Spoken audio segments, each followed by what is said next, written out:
Ahora escucha Prédicas con Pablo Martini. Dijimos que íbamos a estar viendo dos milagros del Señor, milagros que impactaron mucho a sus discípulos. Son uno de los pocos milagros, junto con la transfiguración, que están narrados en los 4 evangelios, porque esto impactó a los discípulos, ¿sí? Es interesante porque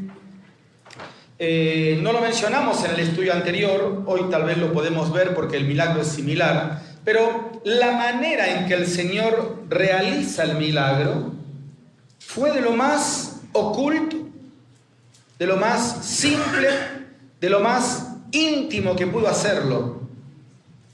Hoy en día hay muchos, ¿cómo llamarlos? Milagreros, no sé qué nombre ponerles, de personas que hasta me cuesta decir que son hermanos. No somos quien para juzgar, pero en verdad estamos viendo cómo cada vez aumentan más este tipo de cultos y de iglesias y de predicadores y de pastores que montan toda su doctrina y todo su ministerio sobre los milagros. Ninguno de nosotros tiene la más mínima duda de que Dios sigue haciendo milagros, igual que lo hizo en toda la historia bíblica. Ninguno tiene duda de esto. Pero lamentablemente hoy en día, y esto ya estaba anunciado, que iba a ser característica de los últimos tiempos, muchos lucran, muchos utilizan, manipulan y a veces imitan milagros del Señor para su propio beneficio.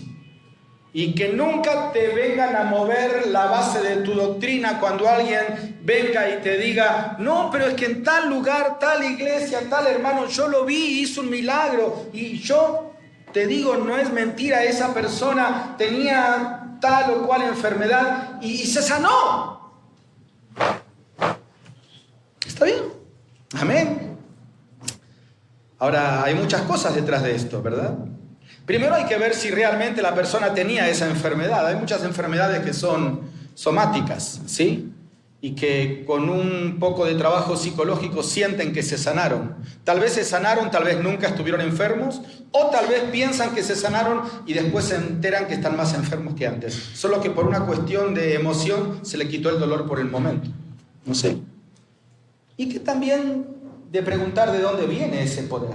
Porque el hecho de que alguien se haya sanado o que haya habido un milagro no necesariamente implica de que vino de parte de un poder de Dios. Si la Biblia dice que una de las habilidades de Satanás es disfrazarse como ángel de luz.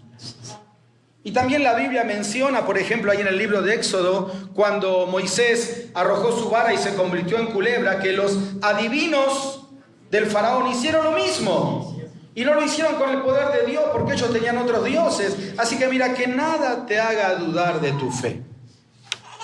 Y hoy en día estos milagros se hacen en público y se sacan fotos y se publican por internet y se hace todo un show. Acá el Señor realizó un milagro increíble. Con unos poquitos panes y peces estuvo alimentando a más de 10.000 personas. Y no dice que Él haya anunciado nada, no dijo: vengan y vean lo que soy capaz de hacer. No, yo me imagino, por haber leído varias veces el relato, que el Señor tomó esos poquitos panes y peces y se puso de espaldas y los discípulos al lado, y tal vez ni siquiera los discípulos sabían cómo, pero el Señor repartía canastas y repartía canastas y repartía canastas, y mucha de la gente que se fue con el estómago lleno tal vez ni se enteró que hubo un milagro. Total, comió y se fue. Y el Señor no hizo lámpara, como decimos acá en Ecuador, ¿no es cierto?, de lo que hizo, porque el Señor quería darle la gloria a Dios. Dice que Él solamente levantó los ojos al cielo y agradeció. Pero acordate que yo te dije que siempre había una lección para los discípulos. Lo vimos en el estudio anterior. El Señor los metió en la barca y les reprochó su egoísmo en un sentido. Le dijo: ¿saben qué? Ustedes tienen sus corazones endurecidos. Y dijimos, no vamos a repetir otra vez el concepto, de que el centrar mi vida en mi persona, en mis problemas, en mis necesidades, me impide disfrutar del amor de Dios hacia mí.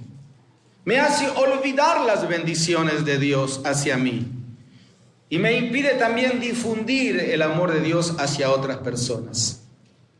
Y ahora los discípulos se encuentran en una situación similar. Vamos al capítulo 8 de Marcos. Ahora no son 5.000, sino 4.000. El milagro es igual de grandioso. Versículo 1 dice: en aquellos días, como había una gran multitud y no tenían qué comer, Jesús llamó a sus discípulos y les dijo otra vez lo mismo que les dijo en el milagro anterior: tengo compasión de la gente, porque ya hace 3 días que están conmigo y no tienen qué comer. O sea, era una situación realmente apremiante. Y si los enviara en ayunas a sus casas, se desmayarán en el camino, pues algunos de ellos han venido de lejos. Otra vez la misma actitud del Señor, sensible a las necesidades de la gente. Y nunca está de más repetir este concepto, hermanos, y hagámonos una pregunta personal. ¿Soy sensible a las necesidades de la gente que está a mi alrededor? ¿Cómo vemos a las personas? A veces tenemos que confesar que padecemos de cierta ceguera espiritual, porque no vemos a las personas como personas que están caminando rumbo al infierno, personas que están necesitando ver a un Dios con cara. Y nosotros somos la cara de Dios. ¿O acaso la iglesia no es el cuerpo de Cristo? Claro que sí. Y sí, la gente necesita escuchar, pero también necesita ver. Había unos griegos ahí que estaban buscando al Señor. Y van y le dicen a los discípulos del Señor: la gente quiere ver a Jesús. Me encanta ese versículo. La gente quiere ver a Jesús. Claro que quiere oír, pero ¿sabes? Vuelvo a mencionar algo de lo que dije al comienzo. Es triste, pero es la verdad. Hay tantos charlatanes hoy en día que se hacen pasar por pastores evangélicos, que la gente ya está desilusionada de oír a Jesús. Pero la gente quiere ver a Jesús y la va a ver a través de tu corazón compasivo. Fíjate, el Señor dice: tengo compasión. Ya había contado, eran 3 días, no los quería mandar sin comer. Ese es el corazón de nuestro Señor Jesús. Ahora, es interesante porque no lo vamos a leer todo. Te dejo tarea para tu casa, pero entre los 2 milagros, entre el milagro del capítulo 6 y el milagro del capítulo 8, hay una confrontación que abarca todo el capítulo 7 de Jesús con los fariseos. Y al final del milagro, esta confrontación que tiene con los fariseos va a tener una lección para los discípulos. Por eso el Espíritu Santo es tan sabio que sabe cómo acomodar los momentos en el relato bíblico. Y básicamente estos fariseos habían acusado a los discípulos del Señor, que ellos comían sin lavarse las manos, que ellos tocaban cosas inmundas, que ellos no respetaban, después léelo en tu casa, la tradición de nuestros ancianos. O sea, había gente que estaba muriendo de hambre, había enfermos que necesitaban ser sanados, había multitudes que corrían desesperadamente para escuchar la palabra del Señor. Y estos fariseos estaban preocupados porque los discípulos no se habían lavado las manos antes de comer. Qué cosa, ¿no es cierto? ¿Hasta qué extremo puede llevarnos el legalismo y los prejuicios? De poder, como el mismo Señor Jesucristo dijo, colar el mosquito y pasar por alto el camello. No estamos viendo las cosas más importantes que están sucediendo a nuestro alrededor. El cuadro es idéntico, el milagro es casi idéntico, pero en otra región. Dice capítulo 7, versículo 31, volviendo a salir de la región de Tiro, después de que habló con los fariseos, vino por Sidón al mar de Galilea, pasando por la región de Decápolis. Decápolis, la palabra deca, de decálogo, por ejemplo, ¿sí? Sí, habla de 10. Decápolis eran 10 ciudades. Eran 10 ciudades gentiles. 10 ciudades gentiles. Una de esas ciudades que estaba mezclada con los gentiles, que pertenecía a la zona de Decápolis, para que ustedes entiendan y recuerden, era Gadara. ¿Te acordás? Donde el Señor liberó a un endemoniado.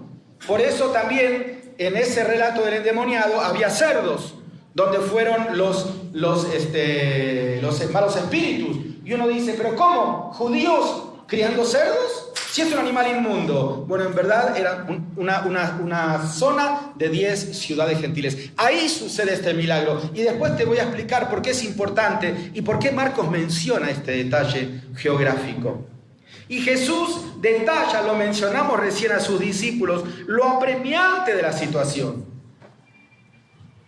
¿Qué responden los discípulos? Dice versículo 4, y sus discípulos le respondieron, ¿de dónde podrá alguien saciar de pan a estos aquí en el desierto? Fíjate la manera, ¿no? A estos aquí, ¿de dónde? O sea, un monumento al pesimismo de estos discípulos, ¿sí o no? Acá, Señor, en el desierto, a estos, pan, no. O sea, le estaban queriendo enseñar al Señor. Como a ver, Señor. Piensa, Señor, piensa. Estamos en el desierto, Señor.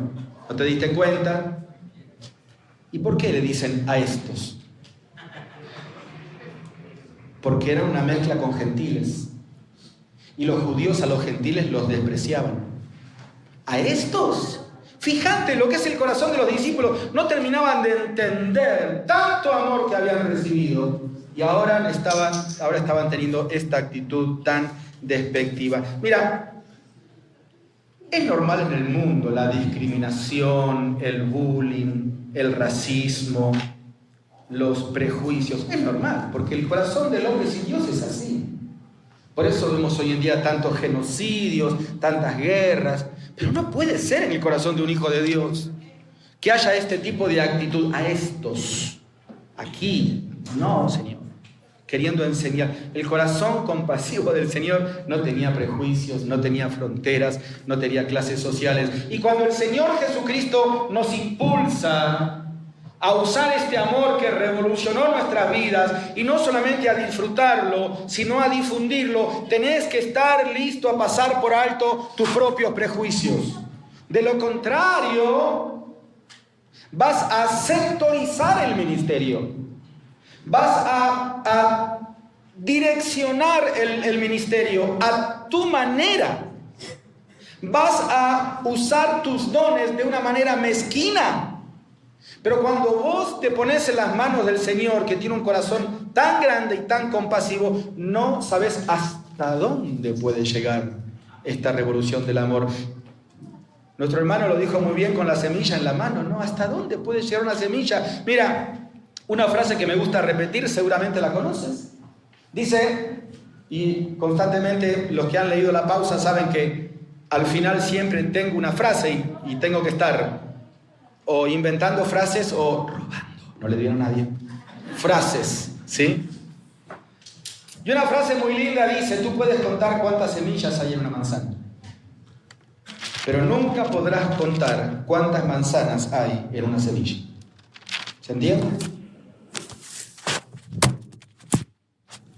Tú puedes contar cuántas semillas hay en una manzana. La partes y cuentas que habrá 20, 30, 50 semillas. Pero ¿puedes saber cuántas semillas hay, cuántas manzanas hay adentro de una semilla? No. Porque esa única semilla tú la siembras y va a dar un árbol de manzanas, vayas a saber cuántas manzanas va a dar. Y vayas a saber cuántas semillas tendrán cada manzana, que a la vez alguna ave las comerá o alguien las cosechará y las sembrará y dará cientos o miles de árboles más con decenas de miles y miles de manzanas. Tú no sabes cuántas manzanas hay dentro de una semilla. Y cuando tú estás sembrando el evangelio a toda criatura, dijo el Señor, ¿sí o no? A toda criatura, tú no sabes hasta dónde puede llegar. A mí me gusta comparar a veces, lo comparó el Señor, no lo comparé yo. El evangelismo con la pesca. Me gusta mucho la pesca. Nunca pesco nada, pero igual me gusta mucho la pesca.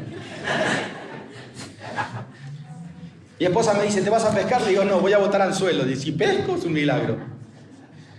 Y sabes que de lo lindo de la pesca es que tú no sabes lo que has atrapado hasta que no lo sacas del agua.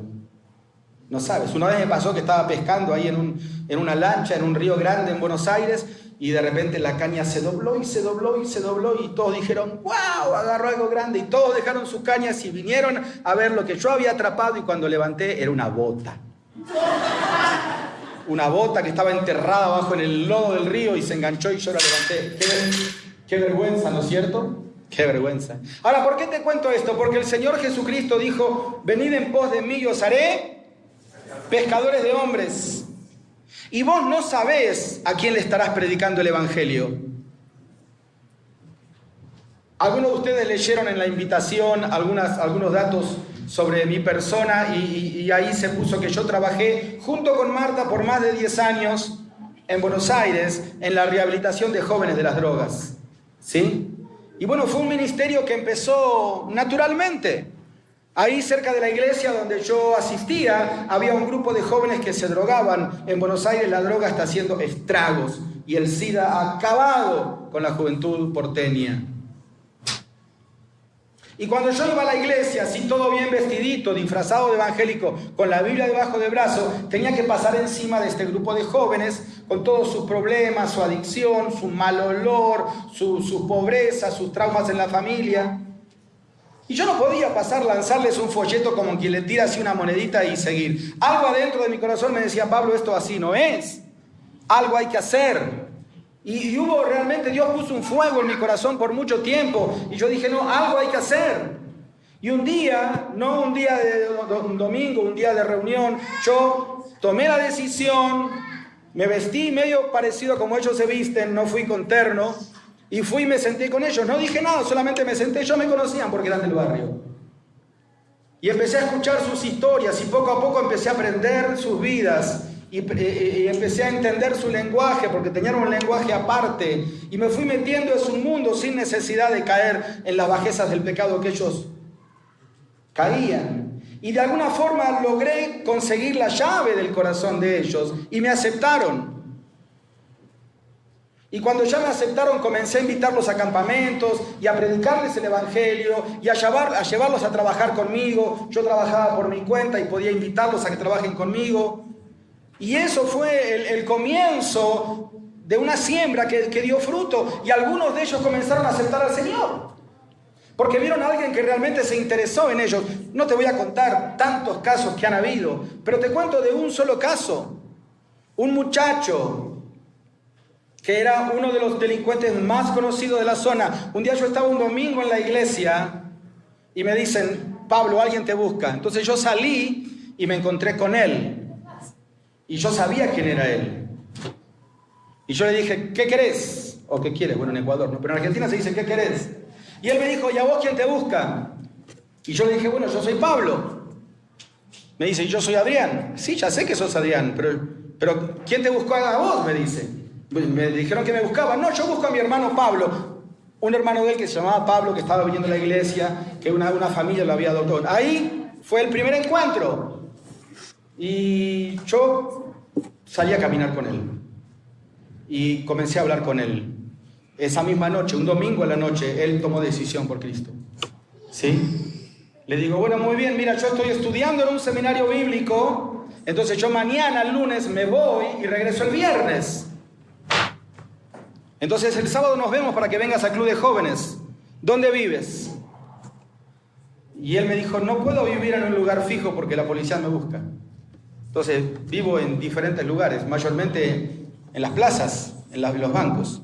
Son locuras que a veces uno hace de jóvenes, ¿no? Yo le dije, bueno, mañana te llevo conmigo al Instituto Bíblico. ¿Qué? ¿A dónde? Me dice, sí. Pero me dice, y bueno, ¿te paso a buscar? No, me dice, bueno, por la plaza, yo duermo en la plaza. ¿Cómo que duermes en la plaza? Sí, duermo en la plaza. Le digo, no, te vienes a dormir a mi casa. Entonces, era domingo a la noche, mi familia siempre se juntaba a cenar, y yo entré y le dije, les presento a un nuevo hijo de Dios. Claro, era un hijo de Dios con tatuajes, arete y pelo largo, ¿no? Un hijo de Dios medio raro.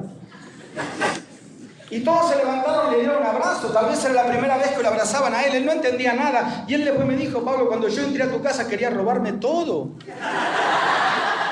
No sabía por dónde empezar. Y lo más lindo que durmió ahí. Bueno, el Señor Jesucristo a veces cuida. Cuando uno se entrega en las manos del Señor, Él cuida, ¿no? Al otro día me lo llevé al Instituto Bíblico. Bueno, no te voy a hacer la cosa muy larga. Hoy, él está enfermo de SIDA. Es uno de los casos que se detectó SIDA más tempranamente en Argentina. Cuando él tenía 13, 14 años le detectaron SIDA. Hoy tiene 51 años, creo. y él sigue vivo con SIDA. Es uno de los casos que más tiempo ha vivido con SIDA, porque él ha hecho un tratamiento muy intensivo. Es un milagro viviente. Él ha tenido hepatitis, él ha tenido leucemia, aparte del SIDA que tiene, cirrosis, todo. Pero él se sigue recuperando. Y él ha predicado el Evangelio en todo el mundo, viajando y contando su testimonio. Ha escrito un libro y ha guiado a los pies de Cristo con su testimonio a decenas y decenas de miles de personas, predicando el Evangelio en todo el mundo. ¿Tú piensas que yo sabía lo que había detrás de ese muchacho de pelo largo, maloliente y tatuado? Entonces tú no sabes. Pero acá los discípulos decían: a estos, nunca digas a estos. Nunca digas a estos. Seguimos leyendo. Dice, versículo 5, él les preguntó: ¿cuántos panes tenéis? Y ellos dijeron: 7. Fíjate la respuesta de ellos, ¿no? Es como que ya estaban molestos, como diciendo: el Señor otra vez nos pone acá en esta situación. Una respuesta corta, ¿sí? 7, casi avergonzados le dicen: 7. Entonces mandó a la multitud que se recostase en tierra, y tomando los 7 panes y habiendo dado gracias otra vez, los repartió y dio a sus discípulos para que los pusiesen delante, y los pusieron delante de la multitud. Tenían también unos pocos pececillos. Así que fíjate, alguien puso los panes, y cuando se vio lo que el Señor hizo, alguien se vio motivado a poner los peces también. Porque fíjate que esto es diferente al milagro anterior. En el milagro anterior hubo todo junto. Acá uno puso panes y el otro dice: bueno, a ver, ¿puedes hacerlo también con mis peces? ¿Sabes una cosa? Cuando vos tomás pasos de fe y comenzás a tener compasión por las personas, no solamente hay una revolución de amor en tu corazón, sino que eso se contagia. Y otras personas también son animadas a poder hacer lo mismo. Mirá lo que dice la segunda carta de Pablo a los Corintios, capítulo 9. Mirá qué lindo, es justo lo que estamos diciendo recién. Segunda Corintios 9:12. Es uno de los pasajes más extensos que habla de la ofrenda.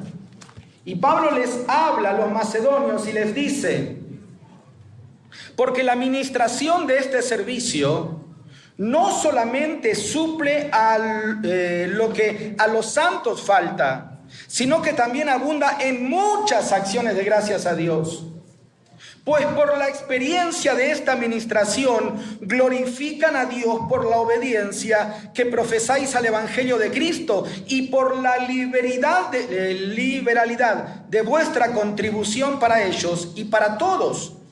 Asimismo, en la oración de ellos por vosotros, a quienes aman a causa de la superabundante gracia de Dios en vosotros. Y termina con una expresión de alabanza. Pablo dice, verso 15, gracias a Dios por su don inefable. O sea, ¿qué está diciendo aquí Pablo? Cuando vos ofrendás, ya sea dinero, tu tiempo, tus dones, activás una reacción en cadena, que otros son desafiados a ser parte. Y mira, yo puedo de acá animarte, desafiarte, puedo predicarte, puedo leerte la Biblia, pero nada te va a sacudir más que alguien de al lado tuyo que diga, yo voy a ser parte. Y tú lo ves y dices, y si él lo hizo, ¿por qué yo no? Y si Dios pudo usar a esta persona, ¿por qué no me puede usar a mí? Cuando lo poco que tienes, otra frase, cuando lo poco que tienes es todo lo que tienes, para Dios es mucho. Era todo lo que había, esos panes y esos peces. Pero era todo, no había, era poco, sí, pero era todo. Y cuando lo poco que tengo es todo lo que tengo, para Dios es mucho. Esto lo vemos en la ofrenda de la viuda. ¿Puso mucho o puso poco? Bueno, si lo comparamos con los demás, puso poquito. Hoy en día sería tal vez una moneda de 10 centavos, pero el Señor dijo, esta viuda pobre puso más que todos. Aunque ella puso poco, para el Señor fue muchísimo. ¿Por qué? Porque era todo. Y de esta ofrenda que dieron, dice el versículo siguiente que sobraron 7 canastas. Si estás atento, en el pasaje anterior, ¿sobraron cuántas? 12, pero no dice canastas, dice cestas. Las cestas eran unas canastitas chiquititas individuales, por eso le dio una a cada discípulo. Pero acá sobró más que en el otro, aunque eran 7. Eran 7 canastas, eran unas canastas así grandotas, sin tapa. O sea que sobró más. Y yo te dije, la matemática de Dios es totalmente diferente. Cuando lo poco que tengo es todo lo que tengo, Dios se encarga de multiplicarlo. Y claro, a veces decimos, pero Señor, ¿es tan poco? ¿Te acuerdas lo que le preguntó Jehová a Moisés? ¿Qué tienes en tu mano, Moisés? Y él dijo, un palo. Un palo, todo lo que tengo es un palo, una vara. Bueno, con esa vara tú vas a ir al faraón de Egipto y vas a liberar a mi pueblo, dijo Jehová. Con una vara. Ahora Dios te pregunta hoy, ¿qué tienes en tu mano? Hablamos de los recursos en el estudio anterior.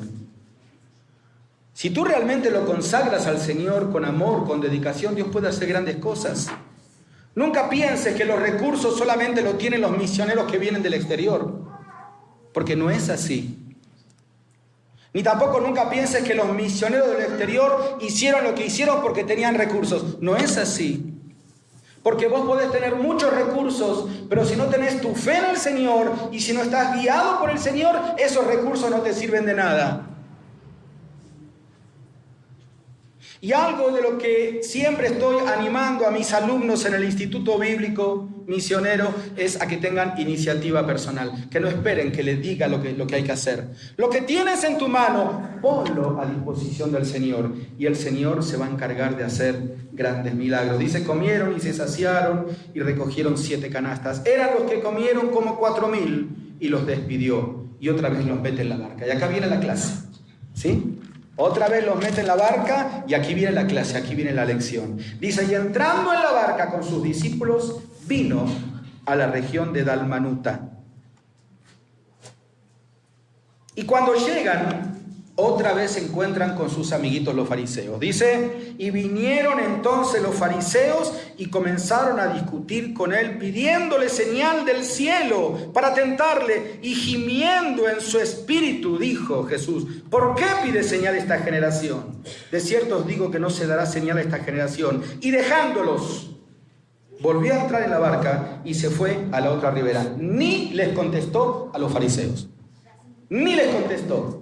En otro versículo el Señor dice, no tiren perlas a los chanchos. El Señor me gustaba porque era así con los fariseos. Es como que le dijo a los discípulos, miren, ¿saben qué? Vamos de vuelta a la barca, vamos al otro lado, dejémonos a estos viejos acá. Me tienen cansado ya. Y se fue. Y ahí les dio la lección a los discípulos, ¿sí? Dice el versículo siguiente, ¿qué les pregunta el Señor? Fíjate, versículo 14. Habían olvidado de traer pan. Y no tenían sino un pan. ¡Un pan! ¡Un pan! Habían sobrado. Yo recuerdo en otra Biblia, tengo anotado, no quiero mentirte, pero si no me equivoco, en cada canasta entraba más de 100 kilos de pan. O sea que había sobrado un montón de pan. Y ellos habían traído un solo pan.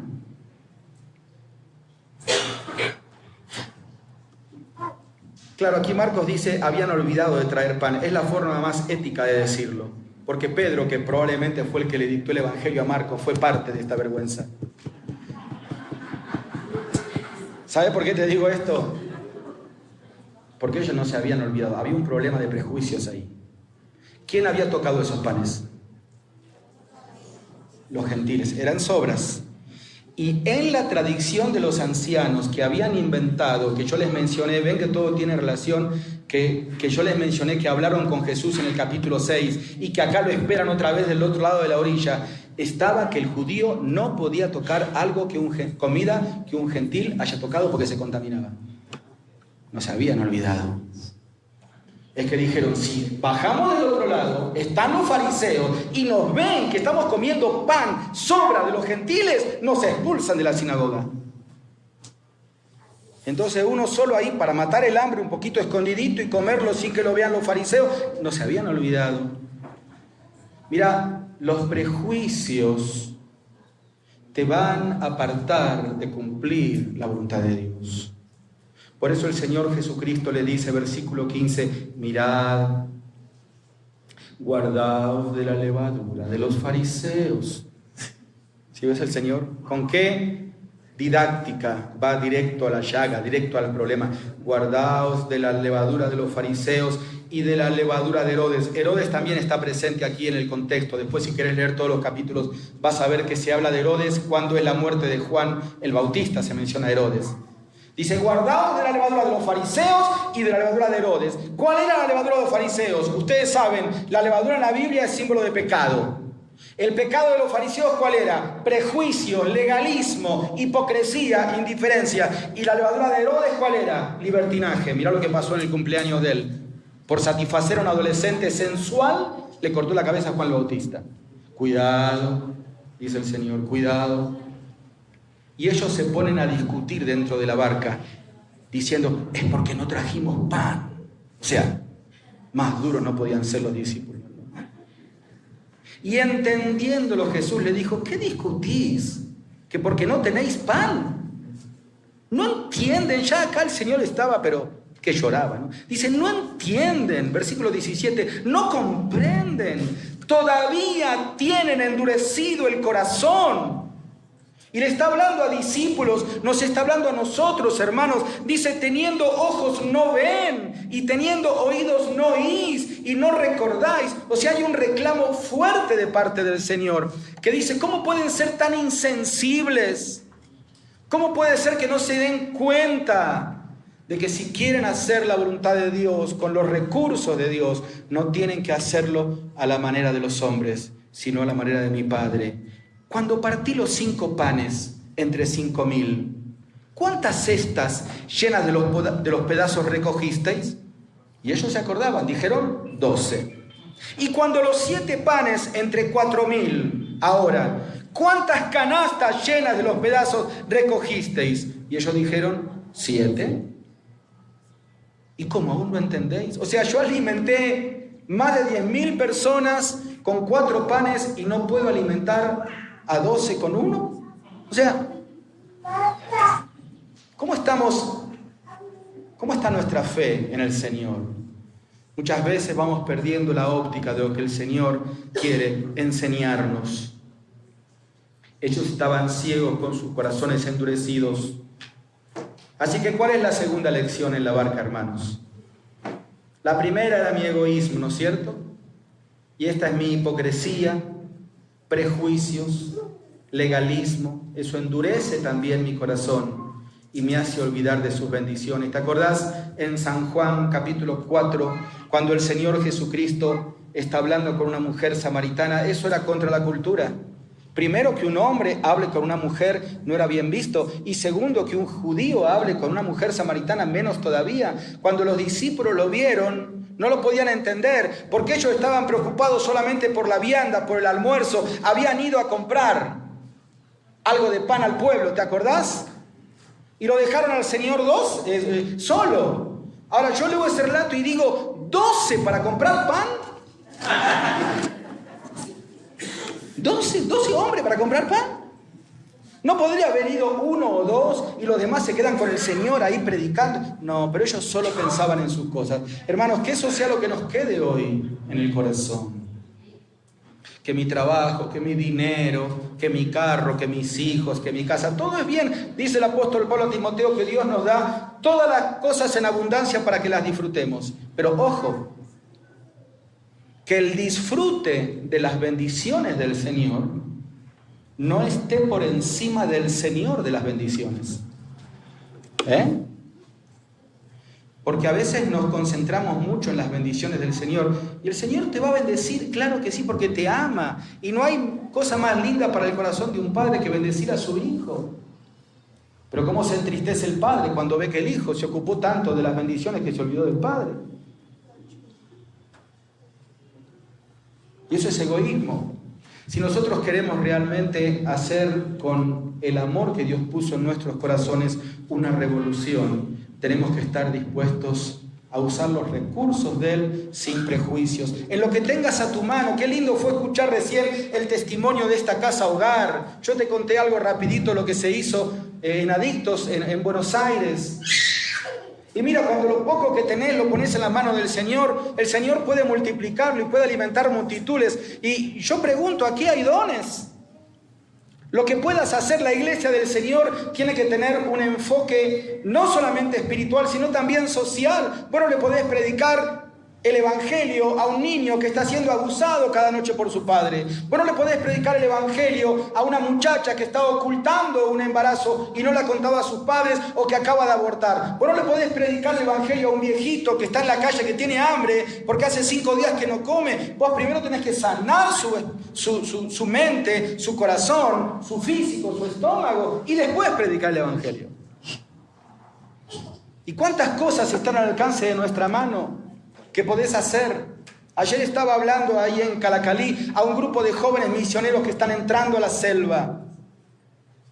Y yo los animaba desde el ejemplo de Josué, diciéndoles, miren, no esperen que les digan las cosas que tienen para hacer. Háganlo, Dios va a dar los recursos. Ahora yo te pregunto, ¿y qué tienes en tu mano? ¿Qué tienes en tu mano? Porque el Señor te sigue diciendo lo mismo, dadles vosotros de comer. ¿Sabes coser? En tu casa, pone un cartelito que diga, se enseña corte y costura. Básico, gratis. Probablemente 2 o 3 mujeres del barrio vengan y digan, señora, ¿usted enseña costura? Sí. Ah, qué bueno, ¿cuándo? Venga cuando quiera, arreglamos. Entonces tú empiezas a enseñar costura y vas haciendo una amistad. Y en esa amistad le hablas del Señor. Y tú dices, ay Pablo, pero eso no es la obra del Señor. Sabes que yo hoy estoy aquí predicándote a vos. Porque hace 60 años, una mujer que se llamaba Elsa, en Buenos Aires, una mujer común, cristiana, que sabía coser, hizo eso. Y una de las alumnas fue mi mamá. Y mi mamá conoció al Señor por Elsa. Y después le habló a su novio, que era mi papá, y lo llevó al Señor, y él conoció al Señor. Yo hoy estoy aquí porque un día una mujer abrió su casa para enseñar costura. Vos no sabés cuántas manzanas hay adentro de una semilla. Lo que esté al alcance de tu mano, hazlo según tus fuerzas. Y cuando uno empieza a ver la obra del Señor de esa manera, se abre un abanico, un arcoíris multicolor de opciones. Y haya o no haya recursos, cuando hay un corazón dispuesto, cuando se pone lo poco en las manos del Señor, el Señor lo hace. El Señor lo hace. Yo te contaba en el trabajo con adictos. Yo soy graduado de la Universidad de Agronomía en Buenos Aires con una especialización en lo que es floricultura y parques y jardines, porque me encanta eso. Y yo dije, bueno, Señor, ¿para qué estudié botánica? 8 años. Y comencé a llevar a los chicos que iban saliendo de las drogas a trabajar conmigo en las casas que me contrataban. Entonces, lo que tenga puede ser útil, todo puede ser útil si vos lo haces en la guía del Señor, lo haces en comunión con los líderes de la iglesia, pero lo haces con un corazón compasivo, amén. Así que yo quiero desafiarte en esta mañana. Quiero terminar leyendo versículo 25, porque hay una relación tan hermosa entre todo lo que pasa aquí. Dice versículo 21, y les dijo, ¿cómo aún no entendéis? Versículo 22, vino luego a Betsaida y le trajeron un ciego y le rogaron que le tocase. Entonces, tomando la mano del ciego, le sacó fuera de la aldea y escupiendo en sus ojos, le puso las manos encima y le preguntó si veía algo. Él mirando dijo, veo los hombres como árboles, pero los veo que andan. Luego le puso otra vez las manos sobre los ojos y le hizo que mirase y fue restablecido y vio de lejos y claramente a todos. ¿Y por qué Marcos menciona este pasaje aquí? Porque yo creo que a veces nosotros, hermanos, vemos a los hombres como árboles, como cosas. No los vemos como Dios los ve. El Señor miraba a las multitudes y las veía como ovejas que no tienen pastor. Los discípulos miraban a las mismas multitudes y la veían como una interrupción y un problema para sus planes, que no eran los planes de Dios. Y yo creo que aquí intencionalmente Marcos pone este milagro, porque a veces nosotros ya recibimos el toque del Señor y fuimos salvos, pero parece que nos quedamos ahí en el disfrute del amor y nada más. Y el Señor no te salvó para salvarte del infierno y para darte el cielo. Él quiere que reproduzcas su amor. Y a veces necesitamos un segundo toque. ¿Qué significa esto? Que nos sacuda. Al fin y al cabo lo mismo le dijo a sus discípulos. ¿Cómo? ¿No entienden? Tienen oídos pero no escuchan. Y les dijo, ¿viste? Tienen ojos pero no ven. ¿Ves que ahí está ligado el tema? Y sí, a veces parece que no escuchamos. Por eso las 7 cartas del Señor en Apocalipsis termina y dice, si alguno tiene oídos, para oír. Porque muchos tenemos oídos pero para colgar los lentes nomás. Pero no para oír. O oímos pero nos entra por un lado, nos sale por el otro. ¿Y no será que necesitamos hoy como este ciego un segundo toque? Porque estamos viendo a la gente como cualquier cosa, menos como lo que es. Gente que se muere, que se va al infierno. Obviamente, nunca pienses que una persona se va a ir al infierno si tú no le predicas por culpa tuya. No, el Señor va a mandar a otro. Si tú no le predicas, el Señor va a mandar a otro, ¿sí? Pero tú te perdiste la corona, ¿sí o no? Dice el Señor Jesucristo en San Juan 3, retén lo que tienes para que ninguno, en Apocalipsis 3, retén lo que tienes para que ninguno tome tu corona. ¿Te acuerdas? ¿Y cómo? No dice que en el cielo no entra ladrón, ni mina, ni hurtan. ¿Cómo me van a robar mi corona en el cielo? No, es que no te la roban en el cielo, hermano. Te la roban en la tierra. Porque tú pierdes la oportunidad. ¿Y cuántas oportunidades tal vez hasta ahora ya has perdido? Pero bueno, no mirando lo que queda atrás. Si Dios hoy te está hablando a poner lo poco que tienes en las manos del Señor, tú no tienes que desaprovechar ninguna oportunidad. Todas las experiencias, la capacitación que tienes, los recursos que Dios te ha dado. Dios te ha dado una casa grande, ábrela para el Señor. Dios te ha dado un carro grande, ponlo a servicio del Señor. Dios te ha dado un dinero que tal vez sobra, ofréndalo para la obra del Señor. Hay 2 clases de creyentes, los que cuando reciben un poco más de dinero en el mes dicen, wow, me sobraron $100, ¿en qué lo puedo gastar? O aquel que dice, bueno, me sobraron $100, ¿qué será, Señor? ¿Quién necesita estos $100? Porque si tú me los diste de más es porque alguien los necesita.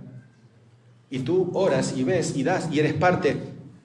La obra del Señor se hace con los pies de los que van.